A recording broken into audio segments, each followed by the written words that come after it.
Okay, so everyone can hear me loud and clear. So my name is James Manda. I'm the technical manager for the African Forum for Utility Regulators. And together with the African School of Regulation, we are today privileged to discuss fit for purpose regulation, what it is, how can we tackle it at different perspectives from the bank's point of view, from the regulator's point of view, and from training point of view. So let me allow the two panelists who are here, Rhoda and Shanna, to introduce yourself fully, and Valentin Zograna to introduce themselves. So let's start with Rhoda. Madam Rhoda, can you please introduce yourself? Thank you very much, James. Good afternoon, everyone, and good morning, depending on the time zone that you're at. I just wanted to quickly introduce myself. My name is Rhoda Mshana. I'm the Chief Sector Regulation Specialist at the African Development Bank, and I am based in the bank's Southern African Regional Office. Okay, great. And let's go to Valentin. Valentin, can D'accord. you please introduce yourself? Ok. Good afternoon. Bonsoir tout le monde. Bon, je ferai le débat de m'exprimer en français. Bonjour, oui, je voulais faire participer D'accord. Moi, c'est Valentin Zourana. Je suis juriste, directeur des affaires juridiques et du contentieux du régulateur burkinabé. Et je suis au niveau de la régulation il y a bientôt 3 ans. Mais avant de venir, j'ai fait quand même quelques années, 7 ans au niveau donc du ministère en charge de l'énergie. Donc, je suis dans le secteur il y a un peu plus de 10 ans. Voici un peu ce que je pourrais faire comme présentation préliminaire. Okay, great. So I did not hear the English version, though. I've tried both English and French, and I could not. So, Francis Ateko, can you speak so I can hear you? Francis? Yes. Yes, I'm connected, and I chose English. Yes, please. I can hear you loud and clear.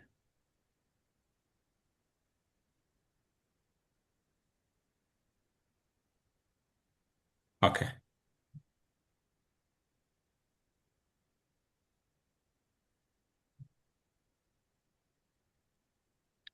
Great. Thank you very much. So I'll stick it at I'll leave it at English. So thanks. So we go back to our topic for today. So let me consult my colleague. Daniela, do you think that you would like to, okay, ASR rather, would like to say a word or two, like opening remarks before we start the conversation? Either you Yes, thank or you. Mr. Shetty. Yes.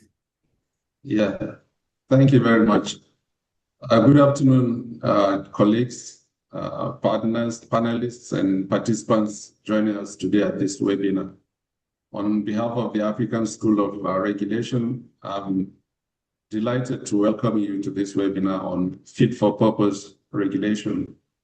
Let me start by thanking AFOR, the African Forum for Utility Regulators, and all our speakers and panelists for partnering with us in convening this important discussion. Over the past 2 decades, Africa has made significant progress in establishing utility regulators and modern regulatory frameworks, from tariff methodologies to quality of service standards and consumer protection systems. However, outcomes across countries remain somewhat uneven. The real results do not really reflect the level of effort, and there is a lot of dissatisfaction on progress. In some cases, regulation is too complex for the maturity of the sector, while in others, it is too weak for the challenges the sector faces. Regulators are increasingly expected to deliver affordability, reliability, investment, energy transition, all at the same time. And the regulators themselves must be fit in terms of their skills, experience, and mindset. This is why the idea of fit for purpose regulation matters. Regulation should not simply, copy international best practice. It must reflect national realities, institutional capacity, market structure, and the stage of development. A framework suitable for a mature competitive market may not work in a vertically integrated system, and rules designed for large utilities may not suit mini grids. So there has to be, some adjustments to make things relevant. The key question for today is therefore, how do we design regulation that protects consumers, attracts investment, and enables innovation simultaneously? We hope this conversation will help move us from adopting regulatory models to adapting them to African context through shared experiences and honest reflection. So I enjoin each one of us to be very open, frank, and ask relevant questions. So thank you once again for joining us, and I look forward to a rich and engaging discussion. Thank you. Thank you very much. And just to re-emphasize certain things. So, fit for purpose regulation must be designed to reflect local conditions, to reflect what is happening in each of our individual regulatory institutions and what is happening in the country of concern. It has to answer to how you protect the consumers, and indeed, how does that fit for purpose regulation attract investment? Because that's what is important. So I'll go right ahead to ask the panelists some questions. But to start with, I want to start by asking from the regulator's point of view, or is it the ministry's point of view? Valentin, just describe to us what you understand by fit for purpose regulation from the point of view of your, you're coming from the ministry or from the regulator? From the regulator. Yes, so that's a good thing. So from the regulatory point of view, describe from the point of view of your institution, from the country's point of view, what does it mean when we talk about fit for regulation, fit for purpose regulation? Please go ahead. And I'll ask the same question to Ms. Rhoda Mushana after Mr. Valentine has provided his input. Please go ahead, Mr. Valentine. D'accord, mais merci beaucoup pour la parole. À la suite, effectivement, de mon prédécesseur, je m'en vais vous donner en tout cas ma compréhension en tant que régulateur de la réglementation adaptée aux besoins. Voilà, en anglais, effectivement, vous dites fit for purpose regulation, mais chez nous, en français, c'est véritablement la réglementation ou la régulation adaptée donc à son objectif. Et on peut encore dire que c'est une régulation adaptée aux besoins ou à l'usage. Ce qui veut simplement dire que la réglementation doit être juste, elle doit être pertinente et elle doit être efficace pour bien fonctionner. Les règles doivent être adoptées de telle sorte qu'elles soient adaptées à chaque rôle, si vous voulez, d'acteur, à chaque technologie, à chaque usage. Si vous voulez, en termes plus simples, c'est pour dire que on ne doit pas édicter les règles de droit, ou on doit plutôt les édicter pour les appliquer en fonction donc des besoins. On ne va pas établir un cadre réglementaire uniforme pour tout le monde. Ou bien, si vous voulez, de façon un peu plus caricaturée, on n'établit pas les mêmes règles pour faire fonctionner, par exemple, les producteurs indépendants d'énergie électrique. On ne produit pas les mêmes règles ou on n'adopte pas les mêmes règles pour les appliquer, bien sûr, aux gestionnaires de réseaux de transport, par exemple, qui a un monopole dans le secteur de l'énergie et qui est un opérateur historique, donc qui fonctionne sur le système de la centralité.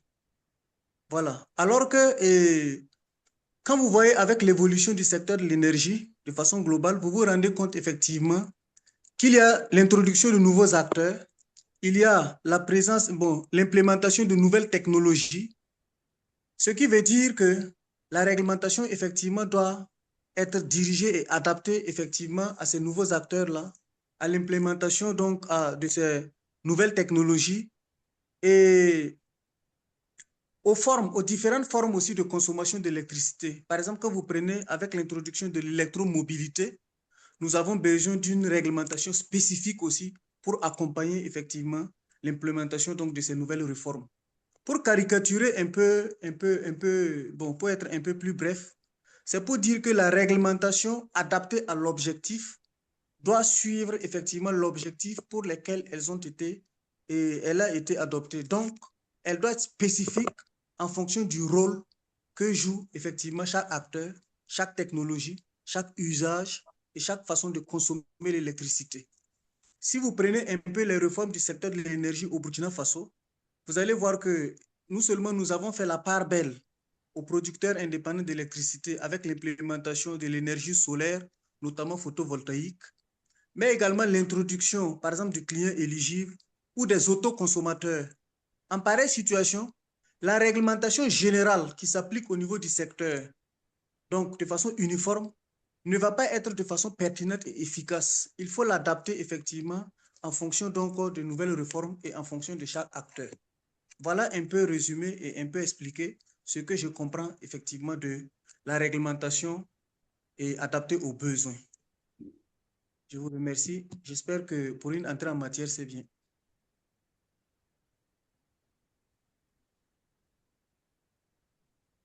Thank you very much, Valentin. Let me now invite Madam Rhoda Mshana. From the bank's point of view, you deal with regulation at continental level. You understand very well what is happening. Just describe to us what you would describe as fit for purpose regulation across the continent. And I will follow up with some specific questions on how the bank assists different countries with how to progress in terms of the adjustments that need to be made to get funding for specific projects from the bank. But first, go ahead and give us the lowdown on what you understand by fit for purpose regulation from the bank's point of view. Okay, thank you very much, James. I think Valentin has really touched on a lot of the issues, and also in the opening remarks from our director. I think the whole definition for me in terms of fit for purpose is really about adaptability and flexibility of the regulator. It's regulation that evolves with the sector and takes cognizance of the national boundaries. But also, I think in terms of the continental perspective that you were referring to, I think it's also taking cognizance of what the region is doing and what then feeds into the continental frameworks. Because as you know, AU does have an agenda, and all of the regional economic communities are trying to work towards getting us to that level of integration. So I think it's important that fit for purpose recognizes the national demands and priorities, but is also flexible enough that it can also accommodate and is compatible. So for me, it's about compatibility of regulation across countries. In our ERI that we did last year, that was launched last year, we noticed that there's a very encouraging trend. The average actually increased significantly from the last ERI that was done in 2022, showing that countries are actually undertaking important sector reforms to be able to improve their regulatory environments. There's still some work to be done. So for us, this is an area where we will definitely be able to support countries in terms of achieving these objectives. Thank you very much. Let me go to. I think we've got another panelist, if I'm not mistaken. Mr. Saidu, are you around now? Mr. Saidu? Oui, je suis là, je suis là. Okay, Monsieur so Seydou est là, oui. so I want to invite Mr. Saidu to introduce himself. Full introductions, the country where you come from, the regulatory institution, and just introduce yourself so we know. Alors, je m'appelle Monsieur Seydou Abdoukarim. Je suis le directeur de la régulation du sous-secteur de l'électricité à l'autorité de régulation du secteur de l'énergie, de l'ARCE, qui est l'autorité de régulation du secteur de l'énergie. Donc, il faut dire que les missions de l'ARCE s'étendent sur les deux secteurs, à savoir le secteur de l'électricité et le secteur du carburant. Donc, je vais intervenir principalement par rapport à la régulation du secteur de l'électricité. Merci. Which country is he coming from? You didn't mention. Je viens du Niger. Niger. Welcome, Mr. Saidu. Merci, M. Okay, James. great. Thank you. Thank you very much. So you probably must have heard the first question that I was asking, which I also want to ask you, Mr. Saidu, is just describe to us how the regulatory institution in the energy regulatory institution in Niger, how can you describe fit for purpose regulation? What does it mean to you as an institution? Describe to us.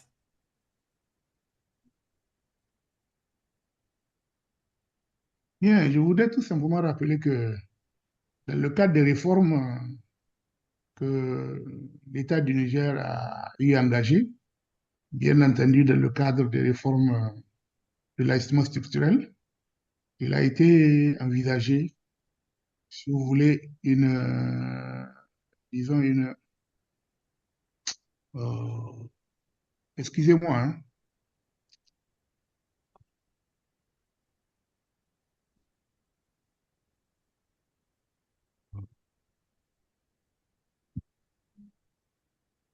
Allô, vous Francis? m'entendez?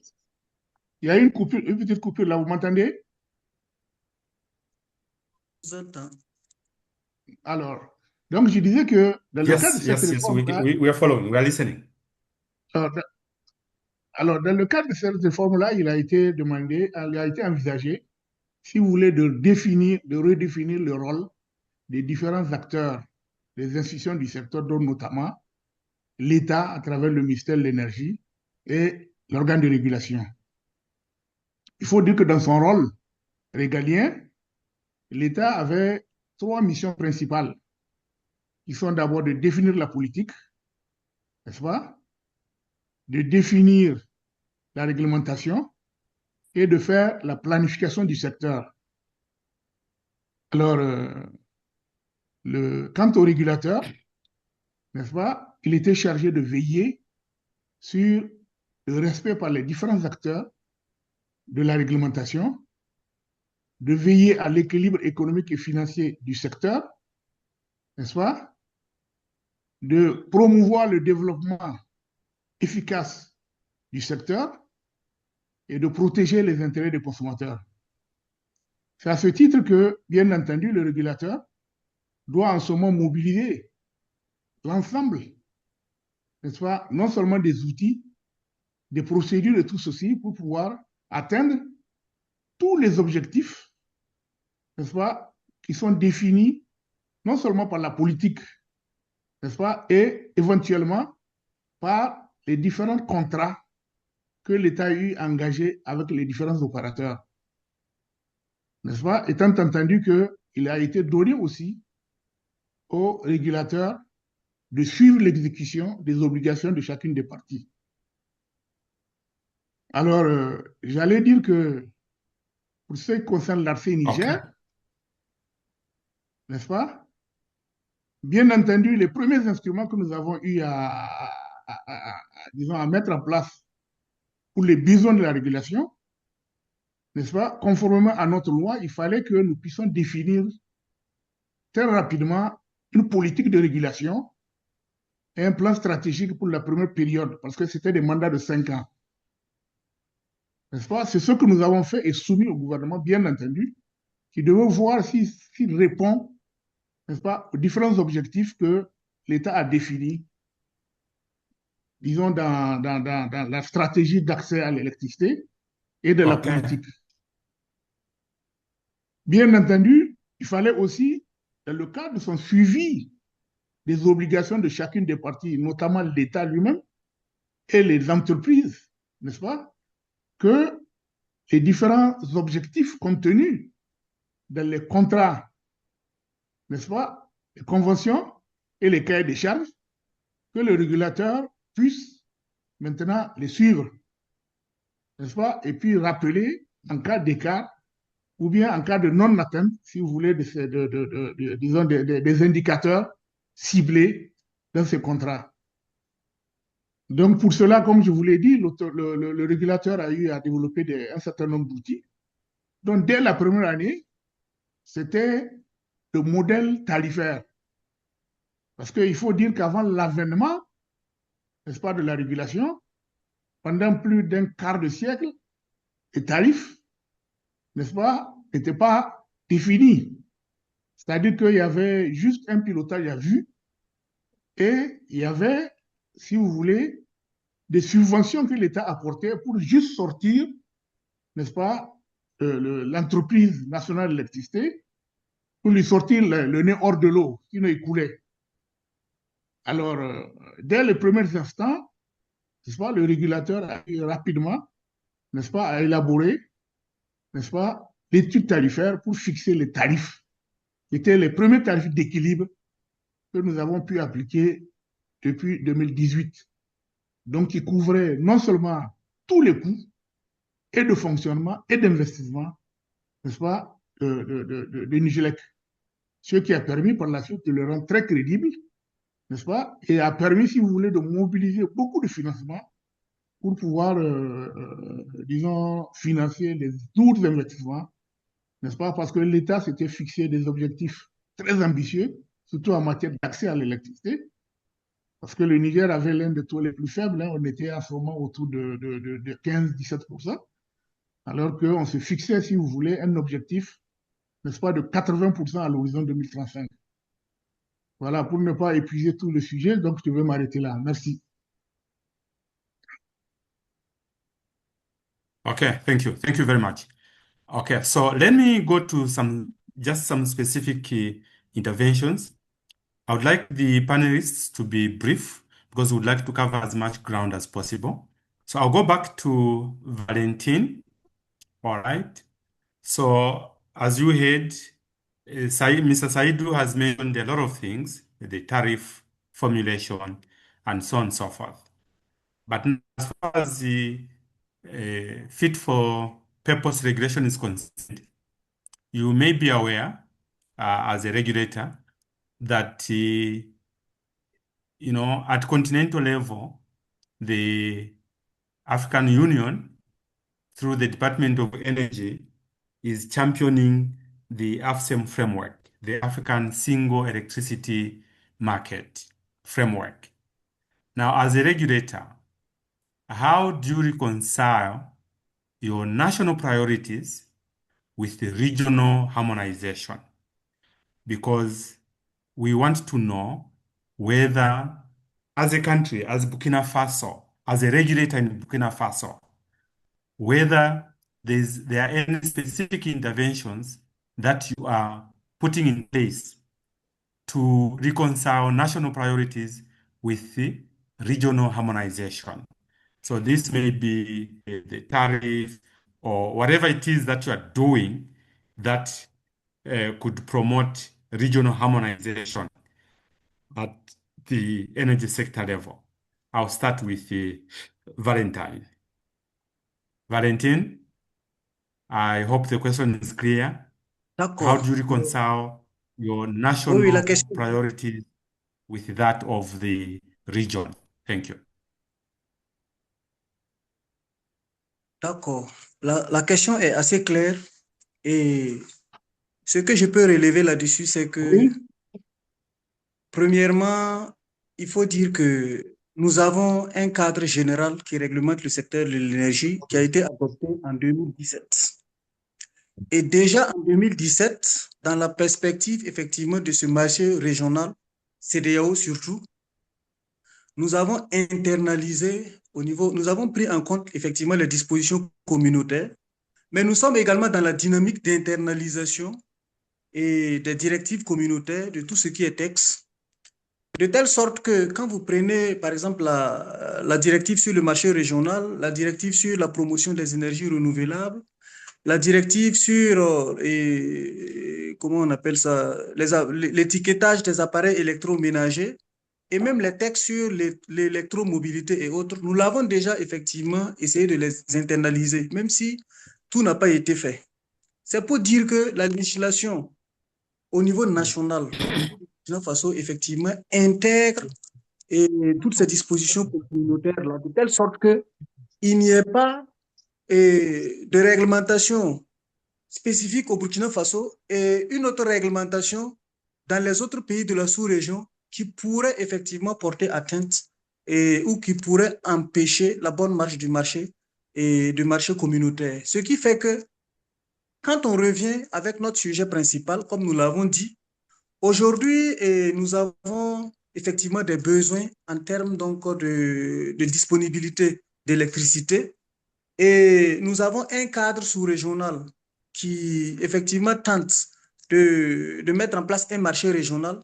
Cela va de soi que nous revoyons notre réglementation au niveau national.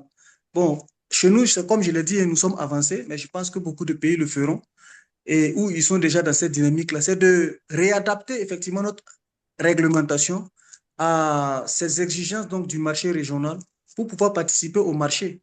Maintenant, la spécificité avec nos pays, je pense que peut-être que mon collègue du Niger pourrait revenir là-dessus, c'est que nous sommes dans le cadre de l'AES, mais cela ne veut pas dire que nous sommes hors, effectivement, le marché régional qui a été, qui est en pleine, comment on appelle ça, en pleine opérationnalisation au niveau donc de la CEDEAO. Donc, c'est pour dire que, pour me résumer encore, que je pense, hein, en ce qui me concerne, hein, peut-être que au niveau régional ou dans les autres pays, je ne sais pas, mais chez nous déjà, nous avons internalisé beaucoup de directives sous-régionales dans notre corpus juridique au niveau national. Donc, le Burkina Faso, dans cette dynamique-là, a internalisé beaucoup de directives. Nous avons essayé d'adopter pour prendre en compte. Donc, nous sommes bien avancés pour cela. Je ne sais pas si je réponds exactement à la question. Si ce n'est pas le cas, vous pouvez faire encore peut-être une plus grande précision, mais je crois bien que c'est ce que j'ai entendu. C'est comment adapter notre législation nationale donc, aux exigences Yes. donc, du marché communautaire. Et pour cela, c'est comme je l'ai dit, c'est de réadapter nos textes et de les internaliser, faire en sorte que les textes I'll communautaires là, certainly come puissent back to you. être I'll appliqués au certainly niveau come back to national. you. Yes. Bon, pour terminer, je dirais aussi qu'il y a Okay. deux aspects. Il y a le fait qu'il y a le droit primaire et le droit dérivé. Le droit primaire est directement applicable et c'est des directives justement qu'il faut les internaliser et les instruments nationaux permettent effectivement qu'on puisse internaliser et transposer donc ces différents textes-là au niveau national. Voilà un peu ce que je voulais aborder et ce que je pouvais faire comme apport sur le sujet. Merci. Thank you. Thank you very much. Let me go to the bank. And also, just before I ask the role of the bank vis-a-vis fit for purpose regulation. I just wanted to say that the audience can ask questions. I hope that it is open. You can ask questions, and my colleague Daniel and Sam will be monitoring those questions, and will come back to them before the end of the session. But let me go back to Madam Rhoda Mshana. Regarding the establishment of the African single electricity market, what do you think would be the role of the African Development Bank? How do you see the role of the African Development Bank for fit for purpose regulation in advancing AFSEM, in advancing the African single electricity market? What do you think would be the specific things that you have to adopt in order to advance the African single electricity market at different regional levels, at different country levels?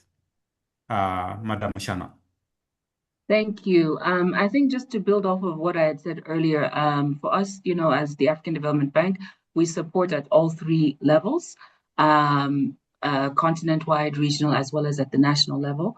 So we are able to provide support to regional member countries based on those specific needs. When it comes now to regulation and with AFSEM, AFSEM is a market integration initiative, but really it's also very much tied with regulation so that we are able to actually have cross-border electricity flow without being challenged or without creating regulatory friction. And so I think the bank's role really, we play a part of every sort of channel in terms of the work stream. We are able to provide support at the policy level. We are able to provide support in terms of institutional strengthening and capacity building, as well as also supporting the actual infrastructure investment needs. And when it comes to regulation in terms of policy frameworks and regulatory tools, as well as institutional strengthening, we've seen that there has been improvement from our ERI assessment. A majority of countries have actually improved, as already been mentioned by our other colleagues, is in terms of cost of service, in terms of tariff methodologies. There is that in terms of grid network, which is very important in terms of the standardized grid codes. So there has been progress on that level, but it has been uneven. So as I was saying, there's still scope to actually do more. And I think this is where also the support that we provide directly to regional bodies also helps. So we are working actually with the regional regulators in East, in West, in South, to actually work with their regional member countries, or their member regulators, I should say, so that, as I was saying, there is that kind of value chain in terms of the blocks of development. So working together with the regional bodies to support national regulators so that whatever they are building up, it is compatible. It doesn't have to be uniform, it doesn't have to be identical because countries are at different levels of development, but they do have to be able to speak to one another. And I think that's one of the important messages that I wanted to put out there. It's not about one size fits all. It's about making sure that we're still able to allow integration. Okay, so just a follow-up question, Madam Rhoda, specifically regarding the renewable energy projects. Can you share some examples where the African Development Bank is supporting specific projects that are benefiting from this adaptive regulation, from this fit for purpose regulation? Well, the most recent one I can think of right now, I think the bank is supporting renewable energy quite heavily, and so it's across most of our projects. But one I can reference quite quickly is our support to Botswana renewable energy support project, where we're actually working with the regulator, who's a nascent regulator, to develop very essential regulatory tools that will actually support more investment. And it's supporting the implementation of their integrated resource plan, which does see, the ambition is to actually make it majority renewable energy. So the whole idea is to be able to create instruments that are flexible and actually attract private investment into the sector. All right. Let me go back to Mr. Saidu. Uh, Mr. Saidu, just describe briefly, though, how you are reconciling the national expectations versus the regional expectations of how you can adapt different regulatory frameworks that support your national aspirations, but are also in line with the regional expectations. So in this case, you may talk about grid codes, you may talk about tariffs, tariff mechanisms, and so on and so forth. How are you reconciling national versus regional expectations as far as the energy sector development is concerned? Go ahead, Mr. Saido. Bien, merci, M. James. Donc, je voulais quand même rappeler que le Niger est un pionnier en matière de coopération énergétique dans la sous-région parce que nous avons eu notre premier accord de fourniture avec la République sœur du Nigeria, n'est-ce pas, depuis 1976, à travers une ligne 132 kV. À partir de 1994, nous avons eu encore à construire une deuxième ligne 132 kV pour pouvoir alimenter pratiquement toute la zone sud, n'est-ce pas, du Niger. Donc, il faut dire que, bien entendu, quand il s'agit d'une coopération régionale, n'est-ce pas, il fallait bien entendu harmoniser d'abord les systèmes d'exploitation, parce que c'est des réseaux qu'on met quand même en synchronisation, n'est-ce pas? Donc, de ce côté-là, je pense que pour cela, nous avons, disons, des rencontres assez périodiques, n'est-ce pas, des différents techniciens pour pouvoir revoir maintenant même les nouveaux protocoles, n'est-ce pas, qui pourraient éventuellement arriver dans le cadre de l'exploitation de ces réseaux-là pour ne pas créer, bien entendu, des désagréments. Maintenant, du côté tarifaire aussi, disons, nous avons, n'est-ce pas, nous avons des négociations périodiques, n'est-ce pas, et nous arrêtons des tarifs auparavant, c'était sur des durées de 5 ans, qui peuvent être éventuellement révisés en cas de gros choc. Bon, généralement, malgré qu'on ait mis cette disposition, en tout cas, ces tarifs-là, on essaie en tout cas de respecter leur application pendant les 5 ans.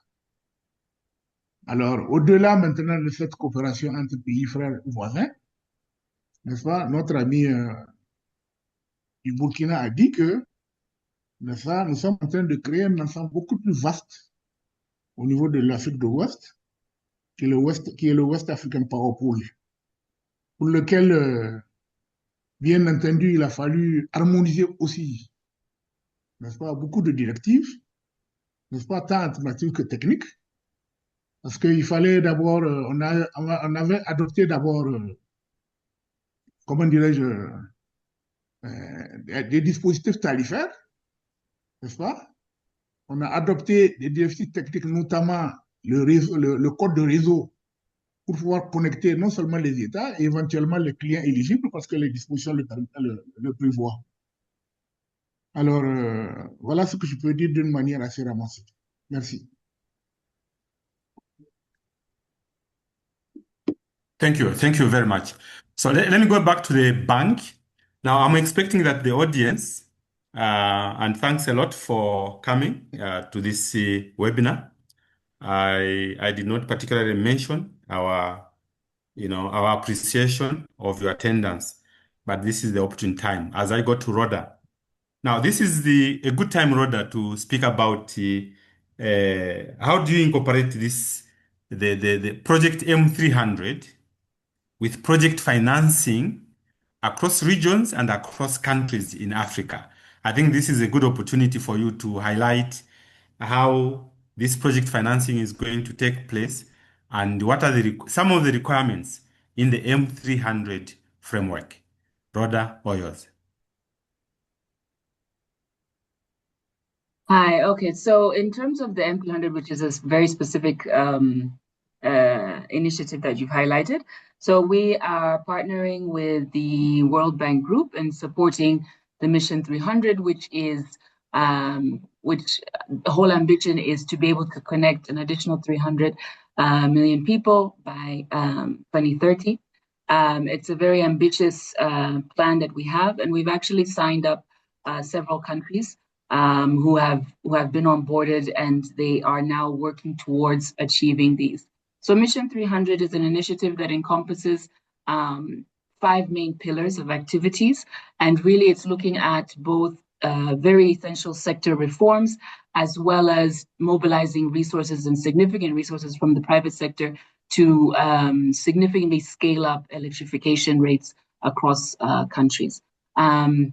And right now, in terms of the project financing that we're doing, so we provide support at different levels. We've already onboarded, I want to say, over 20 countries so far. It was actually launched last year with Tanzania, and it was actually endorsed by the African Union. And there are a lot more countries that are interested in being involved in this initiative. And we will provide support to setting up an actual delivery unit within each country that is a Mission 300 country. And that delivery unit will identify what are the critical technical assistance needs and sector priorities that need to be achieved so that we create the enabling environment to actually support the electrification. There's also financing that is available aside from technical assistance. There's also financing that will be available to support actual programs and projects. So we have, as a bank, also supported rural electrification to support decentralized projects to help countries that have these objectives and aspirations. So I would encourage everyone. I think I'll put it on in the chat group to go and see in terms of the Mission 300 to understand really how the pillars work. It's led by the bank and the World Bank, but we also have several key partners that are providing financing, that are providing technical assistance. So it's really quite a big collaborative platform where we are supporting these countries to achieve a significant scale up in terms of electrification, because as we all know, it's been identified that Africa is still lagging in terms of our SDG targets. And so this is one push that we're trying to focus on to help countries really move up that scale. Thank you. Thank you very much, Rhoda. Let me go to the regulators again. So I'll start with you, Valentine. So we know about the cost-reflective tariffs in each country, the need for cost effectivity, development. But then the question is, how do regulators balance, the need for cost-effective tariffs with affordability concerns for low-income customers? I hope the question is clear. So balancing cost-effective tariffs with affordability issues. Can you elaborate from the point of view of Burkina Faso? And then the same question I'll ask the regulator from Niger. But first, Valentine. D'accord, mais merci beaucoup de me renvoyer encore une question pareille. Bon, il faut dire que les questions tarifaires, là, au niveau national, au niveau du Burkina Faso, nous avons un tarif national pour l'ensemble du territoire national. Maintenant, ce qu'il faut relever, c'est que la consommation est faite par tranche. Voilà, donc naturellement, quand vous consommez peu, vous êtes dans une première tranche où l'abordabilité, bon, c'est relatif, hein, mais je pense que c'est 75 francs le kilowattheure. entre 0 et 50 mégas. Et au-delà, il y a eu une tranche intermédiaire et une troisième grande tranche. Je pense que c'est 75, 96 et puis 128 francs. Et maintenant, comme on le dit, pour permettre effectivement aux populations d'accéder à l'électricité, il y a un rôle fondamental que l'État joue, c'est-à-dire la subvention. Donc l'État subventionne en réalité l'électricité pour permettre aux fournisseurs d'électricité de pouvoir vendre l'électricité à des tranches préalablement définies, comme je l'avais si bien dit. C'est pour dire que pour le coût réel d'exploitation, c'est tout à fait normal parce que quand vous êtes producteur-distributeur et que vous êtes par exemple dans une grande ville ou que vous êtes dans une localité très éloignée d'une grande ville, c'est tout à fait normal que les coûts d'électricité, le coût de production et d'exploitation ne puissent pas être les mêmes. Mais comme dans notre système, avec le système de péréquation, où impérativement, il faut que l'électricité qui est vendue, par exemple, dans la capitale, soit vendue de la même manière au fond donc, du pays. Bon, c'est le système que nous avons adopté. Il est tout à fait naturel que l'État supporte un certain nombre de coûts. Voilà. Maintenant, et pour terminer, c'est pour dire que généralement, dans les localités rurales, la consommation, c'est juste véritablement domestique. Ce qui fait que les gens sortent rarement de la première tranche sociale. Donc, on estime effectivement que ce coût-là, vendu à 75 francs et le kilowattheure, normalement, le client est quand même et peut accéder effectivement à ces différents coûts-là pour répondre à la question de l'abordabilité. Voilà, voilà un peu effectivement ce que je pouvais donner par rapport à cette question.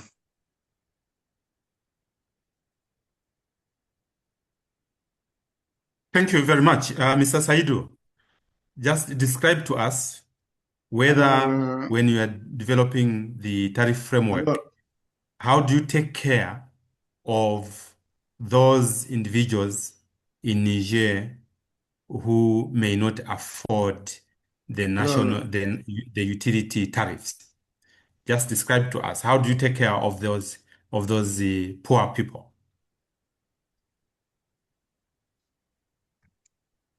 alors, j'allais dire que pour ce qui concerne la résolution de cet impératif, n'est-ce pas, nous avons mis en place d'abord un cadre depuis l'élaboration et le suivi même de l'étude tarifaire.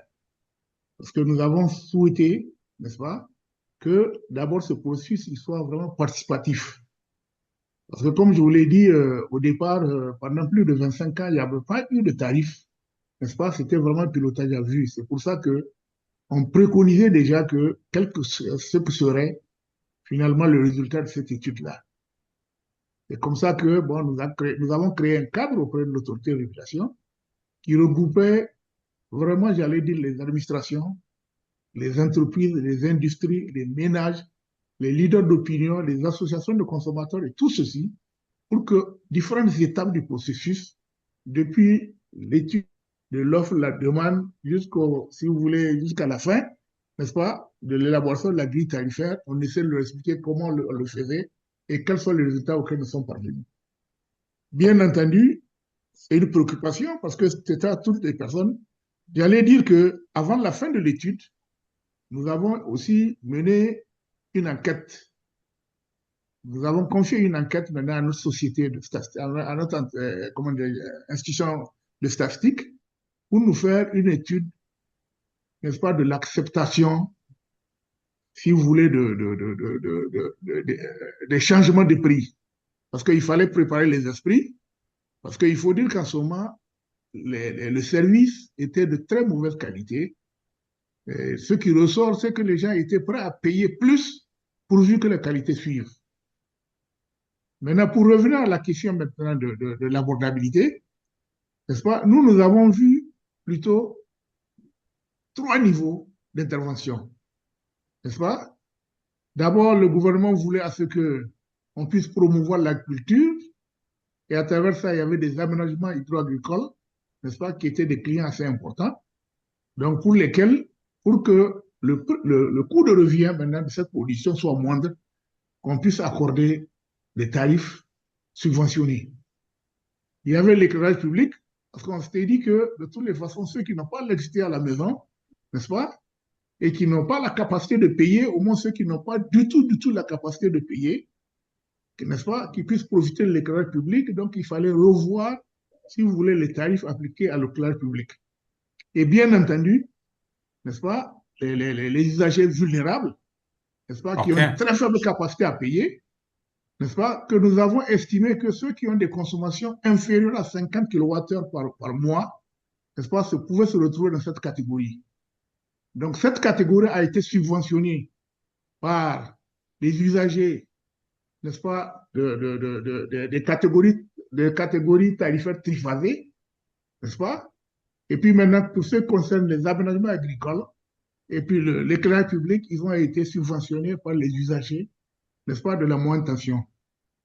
Voilà ce qui s'est passé. Donc, il a fallu d'abord les faire convaincre que, n'est-ce pas, c'est vrai que c'est une distorsion par rapport à la vérité de coût, mais que comme l'État ne voulait pas apporter quoi que ce soit à partir des injonctions justement des partenaires au développement, donc il fallait que ce soit des subventions croisées entre les différentes classes tarifaires. Voilà ce que je peux répondre. Merci.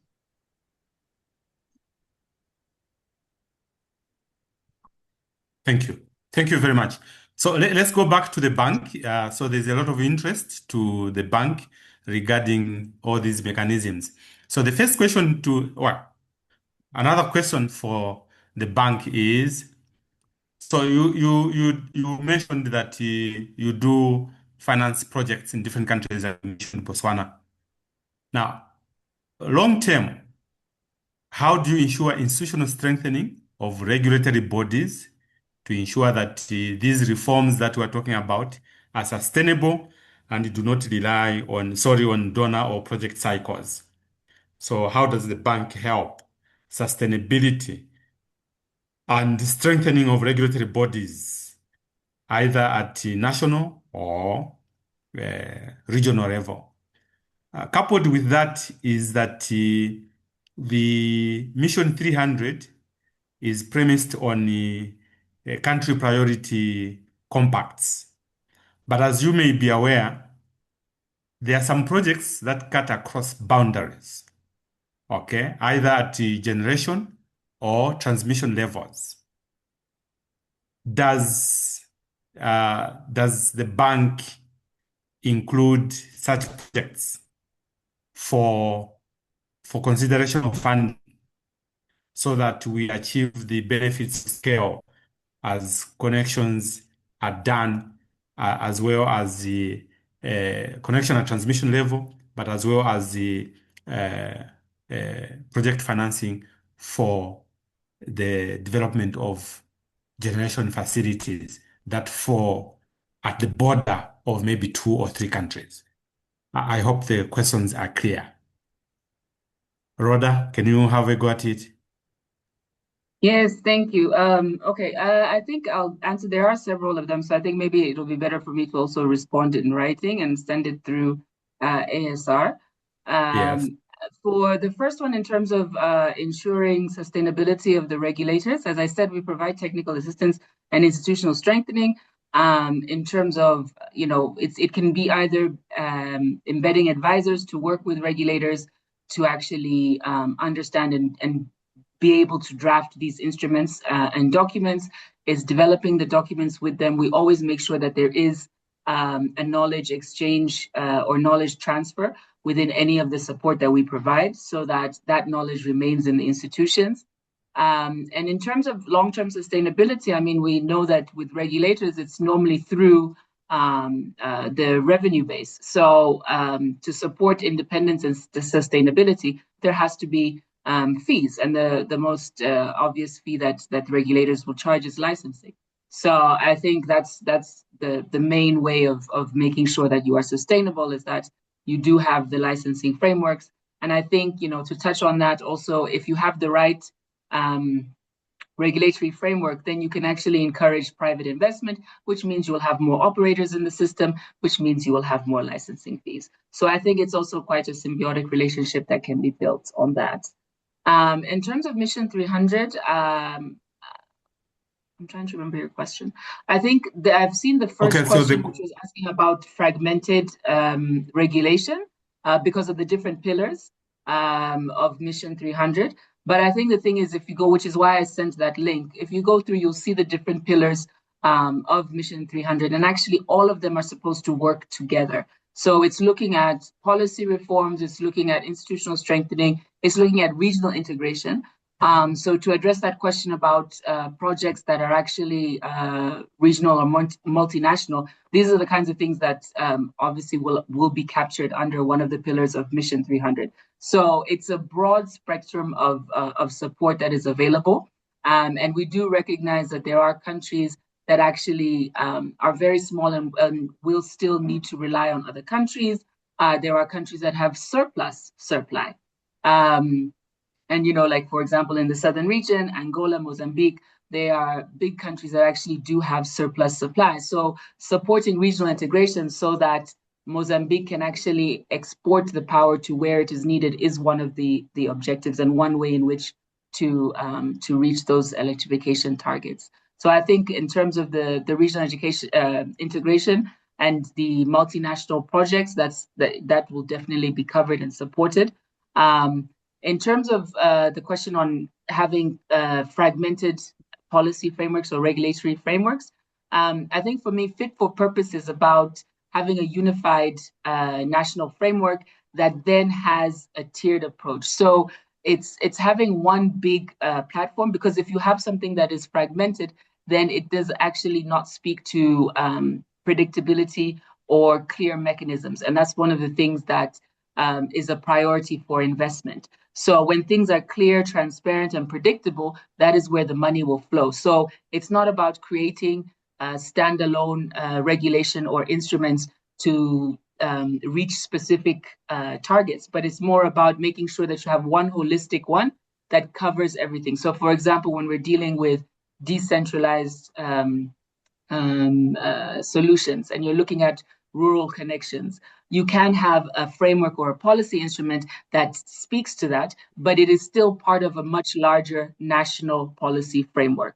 And so that's the idea, is that it should still all make sense in terms of one big holistic policy and regulatory framework. All right, thank you. Let me go back to the regulators before we have a few minutes before we close the meeting. Now, one of the mechanisms in shaping adaptive regulation, rather, is how we engage with the stakeholders. Now, the two regulators, the two institutions represented here, Burkina Faso and Niger, how do you engage with the stakeholders, and how do you protect the consumers in how we adapt to the use of technology? How are you protecting stakeholders and consumers when utilities adapt to the use of technology in their day-to-day operations? That's the question for regulators.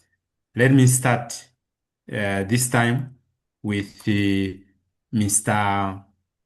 Saidu, and then Valentin. Please go ahead and be brief. Go ahead.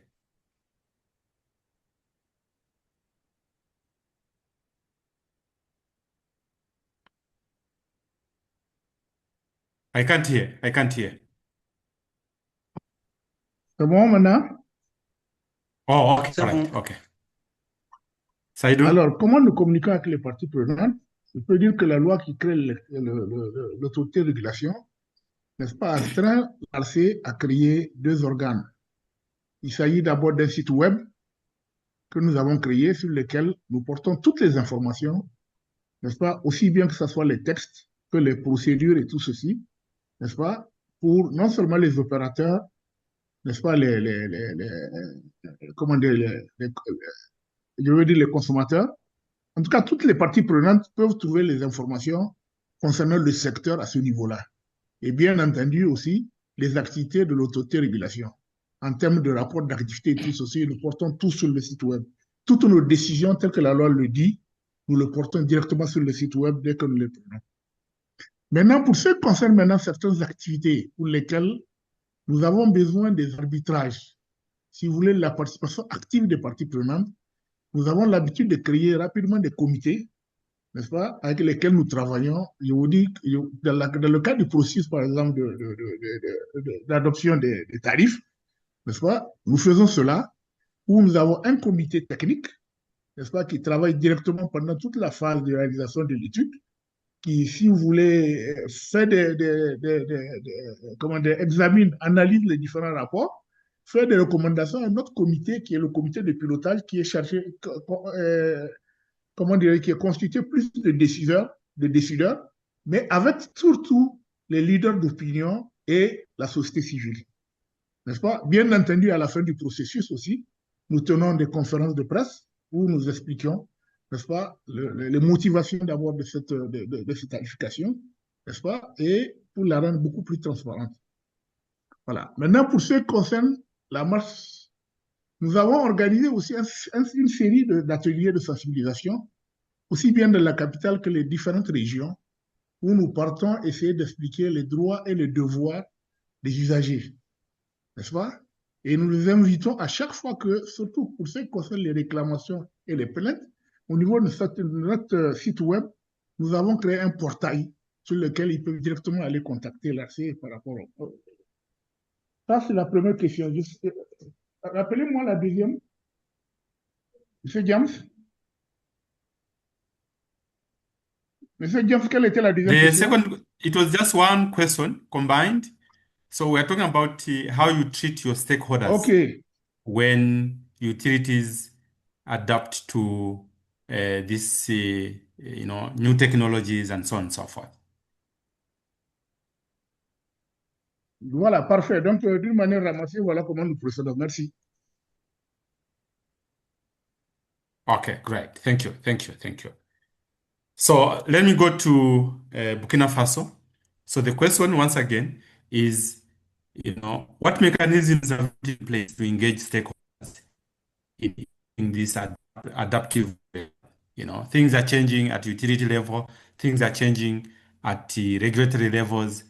How do you engage with the stakeholders, different stakeholders in a jurisdiction? Thank you. Burkina Faso.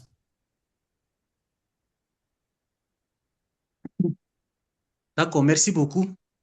Et je voudrais relever que nous avons effectivement, comme ce que vient de dire mon collègue de Niger, de l'ARC Niger, nous avons premièrement des cadres de concertation. Nous avons un cadre de concertation qui réunit toutes les parties prenantes, donc tous les acteurs, et nous discutons effectivement des sujets d'actualité qui concernent effectivement le secteur de l'énergie. Donc, le cadre régulatoire, le cadre réglementaire, les questions tarifaires, en tout cas les questions d'intérêt sont discutées dans ce cadre de concertation. Nous avons également, et ce que nous faisons, c'est un cadre consultatif qui, au besoin, en fonction effectivement d'une saisine au niveau de l'ARS et que nous voulons rendre une décision, que nous essayons effectivement de prendre les perceptions, les opinions des parties prenantes concernées effectivement par le projet de décision que nous voulons prendre. C'est pour dire que nous avons un dialogue quasiment permanent avec les acteurs, quelle que soit la catégorie d'acteurs. Nous discutons effectivement avec eux. L'autorité de régulation a un site, donc nous sommes permanemment accessibles. Toutes les fois que quelqu'un a besoin de nous, il peut nous contacter. Nous avons un site. Nous effectuons également des sorties contrôle, donc des missions d'information et de sensibilisation qui nous permettent d'expliquer le cadre réglementaire et régulatoire du secteur de l'énergie et à nos parties prenantes, surtout aux consommateurs, mais également de recueillir également leurs opinions, leurs ressentis et les informations que nous pouvons disposer effectivement sur le terrain. Parce qu'il est très important pour le régulateur d'être très informé. Ça pourrait lutter contre les asymétries d'information. Et nous utilisons effectivement, il y a l'émergence de l'intelligence artificielle de nos jours qu'il faudrait aussi prendre en compte parce que ça va être important. Ça va nous permettre de réunir toutes les informations possibles, que nous soyons sur place ou que nous nous déplaçons sur le terrain. Et dans la protection des intérêts des parties prenantes, c'est comme nous l'avons dit, ça fait partie de nos missions. Et nous veillons effectivement à ce que les droits et les obligations, les droits des consommateurs, les droits des exploitants, des opérateurs soient effectivement protégés. Et pour ce faire, notre régulation, le régulateur peut être saisi à tout moment. Et quand il est saisi, en ce qui concerne généralement par les consommateurs sur les questions de consommation d'électricité, les litiges qui surviennent, nous procédons à une conciliation préalable pour régler les litiges et à défaut, effectivement, nous sommes obligés de trancher. Quand il s'agit des opérateurs entre eux ou des opérateurs entre les opérateurs et les États, quand ils nous saisissent, généralement, c'est pour des questions de titres. En ce moment également, nous instruisons et puis nous rendons nos décisions. Et sans compter que pour les acteurs publics même, avant de prendre un certain nombre de décisions, notamment l'octroi des titres ou bien même pour prendre un texte sur le tarif, nous rendons ce que on nous sollicite et que préalablement nous donnons un avis conforme. Donc c'est pour dire que permanemment nous sommes en concertation avec toutes les parties prenantes au niveau du secteur de l'électricité au Burkina Faso. Voici ce que je pouvais apporter. Merci. Thank you very much. Am I allowed to invite of course I invited them to write questions, but I see that there are very few questions which have already been responded to. Daniel, can I invite the attendees to ask any question if there is? Would that be okay, Daniel? Yes, I think we've covered Okay. all the questions in the chat, but then if Yes. there's somebody with a burning question, perhaps they could raise their hand. Yes. Okay, so the floor is open to the attendees. Please raise a question that you like to ask. Raise your hand. There's a way you can do that, you Oui, know, and we will oui. recognize you and you'll be able to ask the question. Saidu, you wanted to say something? We have a question from Modi Abuja. Yes, Modi, Abuja, please go ahead and ask your question.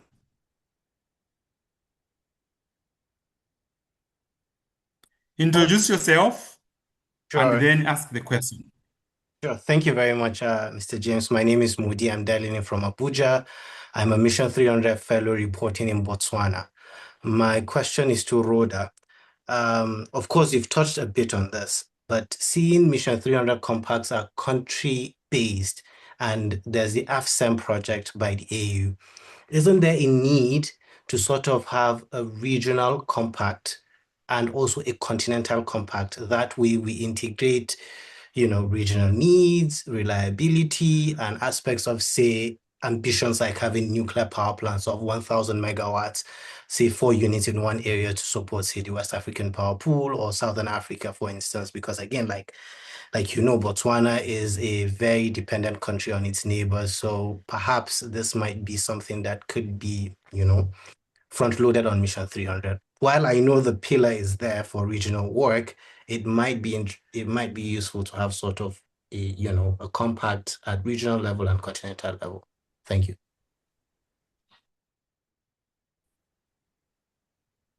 Rhoda? Thank you, Modi.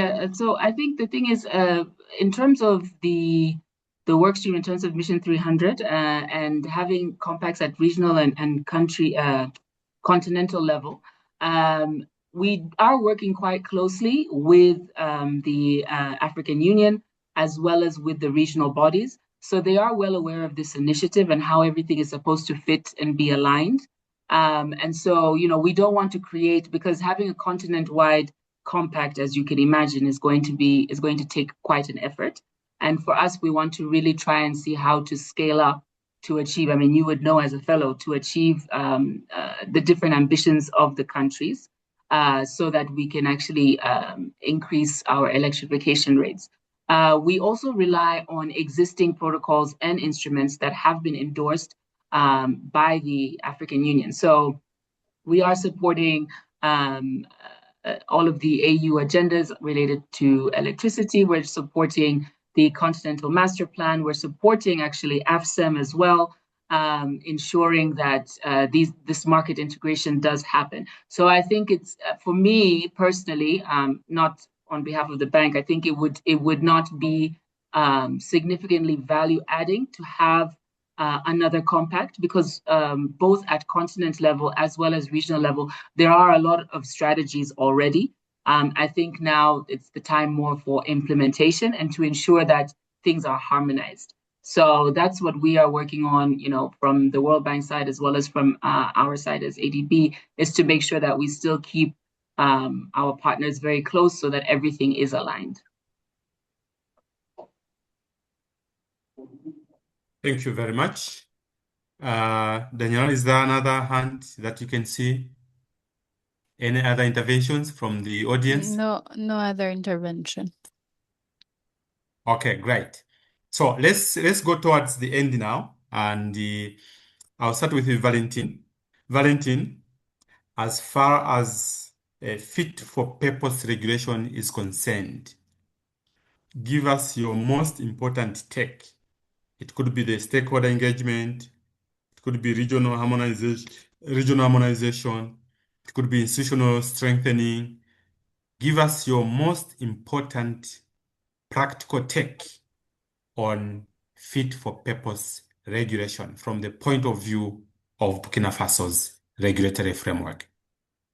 And I'll ask the same question from Mr. Saidou from Niger.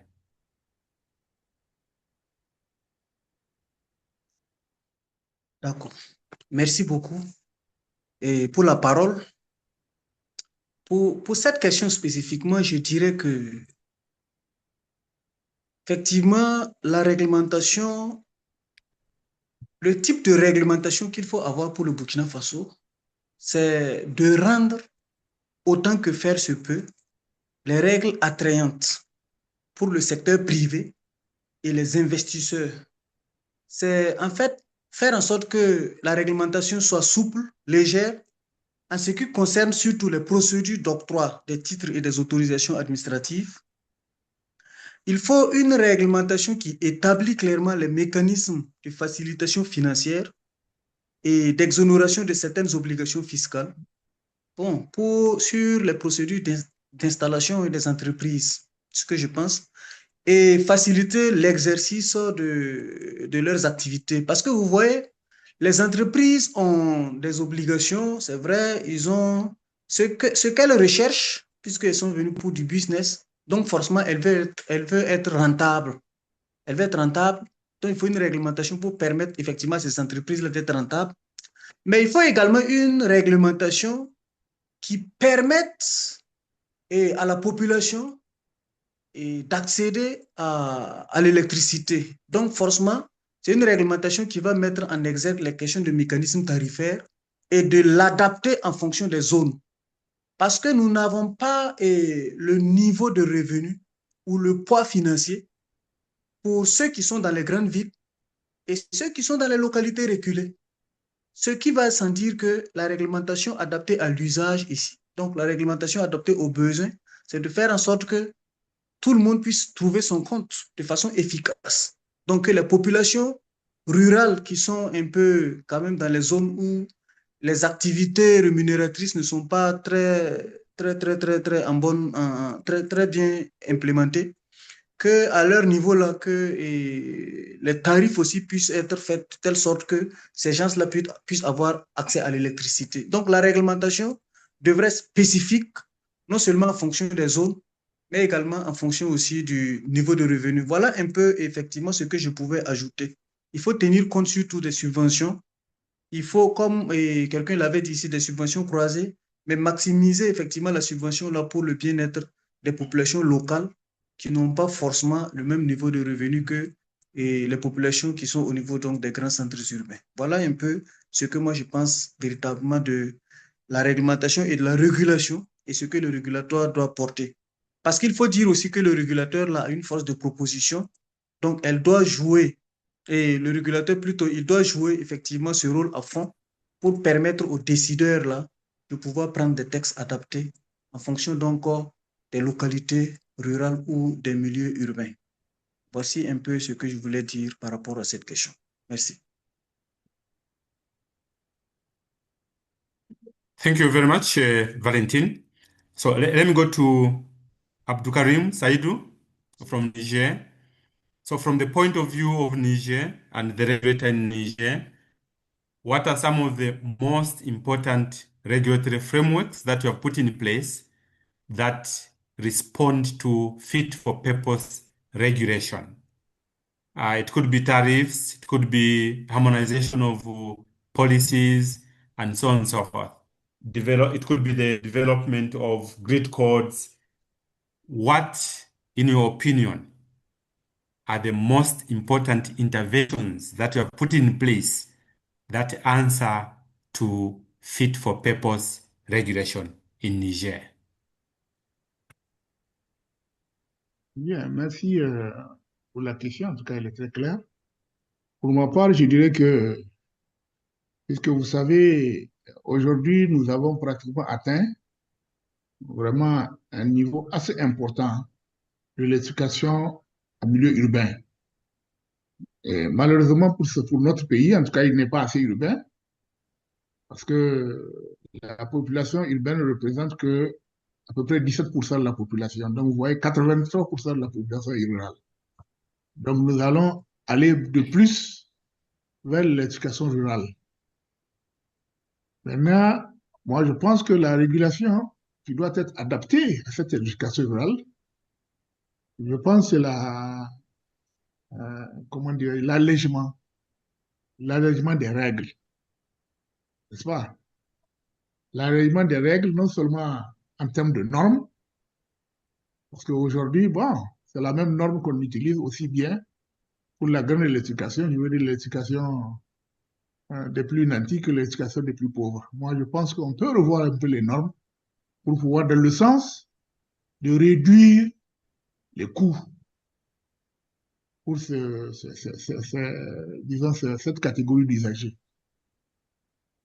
Maintenant, par ailleurs, par rapport à la tarification, nous sommes dans un contexte où, comme je vous l'ai dit, 83%, il est difficile aujourd'hui à ce que les autres usagers, tels qu'on le fait aujourd'hui, qui est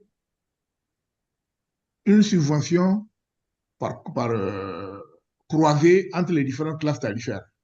Je veux dire par là que ce soit les usagers, n'est-ce pas, eux-mêmes, qui subventionnent certaines catégories tarifaires. C'est difficile de le faire. Surtout que nous aurons dans le futur beaucoup plus, n'est-ce pas, d'usagers, n'est-ce pas, vulnérables.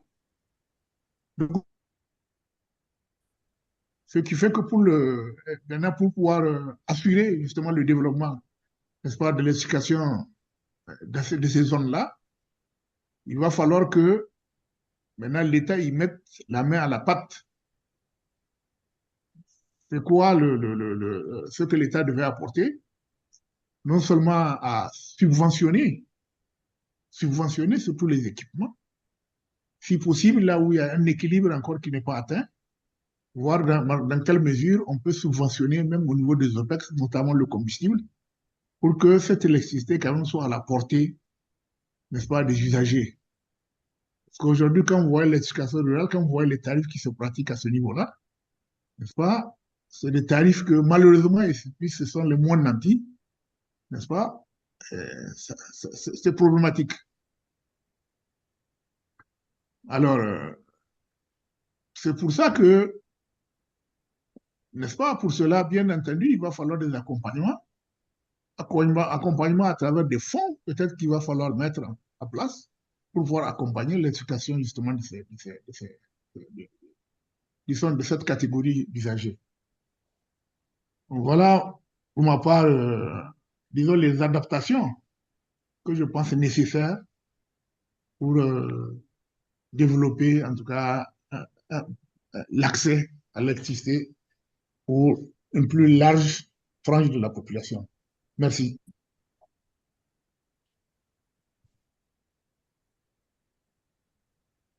Thank you. Thank you very much. So let me end with Rhoda. So from the bank's point of view, what should national regulators, regional regulators, and the continental bodies be aware of as we advance fit for purpose regulation going forward? What is it that we must be cognizant of as far as the bank is concerned in trying to shape the continent's way forward uh, as far as fit for purpose regulation is concerned?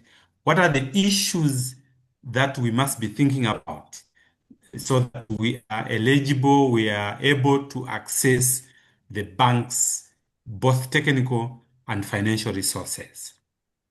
Thank you.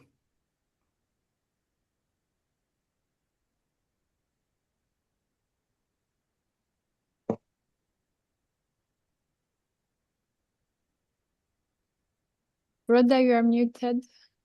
Rhoda, Okay. did you Thank hear? you. Yes, I heard your question. Okay, I did heard your comment you heard about my the submission? final takeaway. In terms of the Yes, final please. takeaway. So I'll just give you my final takeaways from this webinar and the discussion we've been having on fit for purpose regulation. So for me, the key takeaway is about, making regulations smarter, more adaptive, and it should be aligned with our realities, national realities. So, and this should all be borne in mind as we're pursuing our ambitious access targets under Mission 300. Regulation will be required to enable multiple different delivery models, but we have to maintain coherence. We have to have investor confidence and also consumer protection. So I think the three areas that I think are important are looking firstly at the policy and regulatory environment, making sure that we have predictable, transparent, and a credible sector planning that we can mobilize the necessary private capital at scale. The second is that we need to ensure financial sustainability as well as affordability. So making sure that we have cost-effective tariffs as well as targeted subsidies where they are needed that can go hand in hand so that our utilities are remaining viable and we're also protecting vulnerable consumers. And thirdly, for me, is an essential element is looking at institutional capacity and regional coordination. So I think, at the national level, we need to have regulators that have produced these transparent frameworks, but they need to be harmonized at a regional level. So regional coordination is extremely important, working with the regional regulators to make sure that there is harmonization and alignment so that our integrated regional markets are compatible with each other, as I mentioned before, to ensure that there is improved reliability, there's reduced costs, and also most evidently that it can unlock economies of scale. Thank you. Thank you very much. So before I call upon the Executive Secretary for the African Forum for Utility Regulators for her closing remarks, as a moderator, I just wanted to say that, all these things that we're talking about, all these frameworks and interventions, both from the regulators, but also from the African Development Bank, must have an impact and must be sustainable. Okay, so we must look at the long-term vision. Regulation must balance immediate service delivery with future sustainability. We heard from Niger that a number of people are without connection to the national grid. So that is very important. So we must increase our innovation, and these innovations must be friendly to the people they're intended for. And the frameworks should therefore encourage, the development of different energy resources, renewable energy, and so on and so forth. We must increase the digital solutions and also develop new business models. Finally, we must measure success. Whatever it is that we do, it must be measurable. So beyond compliance, beyond the regulators, regulatory frameworks, regulators should track social and economic outcomes. Things like affordability, reliability, and inclusivity. No one should remain behind going forward. And we must look at how we can make the services by the utilities affordable to the people they are intended for. So in closing, not in closing, because the executive director will close, I just wanted to say that, effective regulation is not just about rules. It's about institutions that are fit for purpose. Stakeholders who feel heard, all stakeholders, and regional frameworks that allow Africa to move forward together.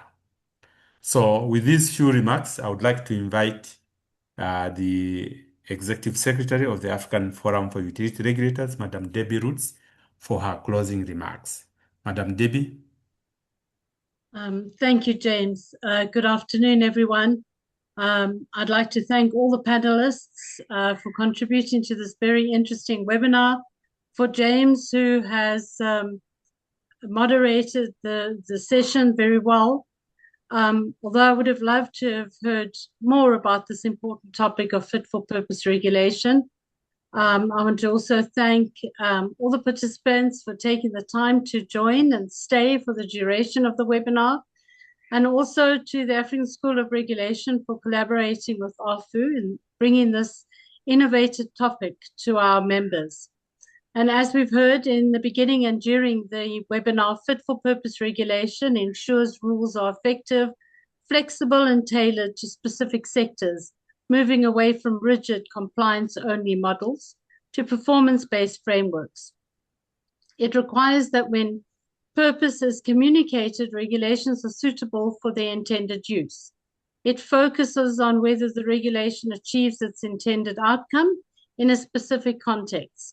Rather than strict prescriptive rules, modern regulation aims to be dynamic, allowing for innovative while still managing risk. We'll be pursuing this topic in greater depth at the 22nd AFU Annual Conference in Swakopmund from the 23rd to the 27th of March, with a workshop coordinated by the African School of Regulation. So if you haven't registered for our conference, I suggest that you get onto the website and you register now, because this workshop really looks at the in-depth view of fit for purpose regulation. So with that, I'd like to wish you all a good evening, a good afternoon, and hopefully we see you soon. Thanks, James. Thanks, everyone, for your attention, and thank you for the interpreter. Thanks, Francis. Thank you. All the best. Bye-bye. Thank you. Thank you very much. And the meeting is adjourned. Have a nice evening. Bye-bye. Bye. Merci. Thank Merci. you. Au revoir.